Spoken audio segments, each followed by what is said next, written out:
मथुरा के अंधेरे कैदखाने में देवाकी और वासुदेव का आठवां पुत्र जन्म लेता है, कृष्णा। राजा कंस को भविष्यवाणी मिली होती है कि देवाकी का आठवां बेटा उसकी मौत का कारण बनेगा। डर के मारे कंस पहले ही देवाकी के सारे बच्चों को मार चुका होता है। लेकिन जैसे ही कृष्णा का जन्म होता है, कैदखाने के बैंड दरवाजे खुद खुल जाते हैं। वसुदेव कृष्णा को एक टोकरी में रखकर तेज बारिश और तूफान के बीच यमुना नदी पार करते हैं और यूं से गोकुल में नंद बाबा के घर छोड़ आते हैं।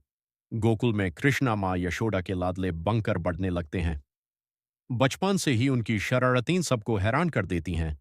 कभी मखान चुरा लेना, कभी गोपियों को तंग करना और कभी अपनी मधुर बंसुरी से सबका मन मोह लेना। लेकिन उनकी इन मस्तियों के पीछे एक दिव्य शक्ति छुपी होती है। कृष्णा बचपन में ही कई राक्षसों का वध कर देते हैं।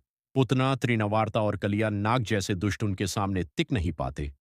यमुना नदी में रहने वाला कलिया नाग अपने जहर से पानी को खराब कर रहा होता है।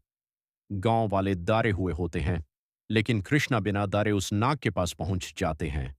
वो उसके सर पर चढ़कर नृत्य करते हैं और यूं से हरकर मजबूर कर देते हैं कि वो यमुना छोड़कर चला जाए। इस घटना के बाद सभी लोग कृष्णा को अपना रक्षक मानने लगते हैं। कृष्णा की बंसुरी की धुन गोकुल की गोपियों के दिल को छू लेती है। जब वो बंसुरी बजाते हैं, सब कुछ थम सा जाता है। रासलीला के दौरान कृष्ण हर गोपी के साथ एक साथ नृत्य करते हैं। ये सिर्फ एक लीला नहीं, बल्कि प्रेम और भक्ति का प्रतीक होता है।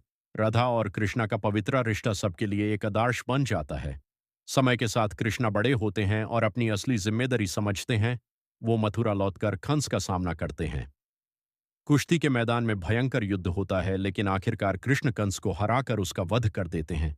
इसके साथ ही मथुरा के लोगों को अत्याचार से मुक्ति मिलती है। आगे चलकर महाभारत का युद्ध शुरू होता है।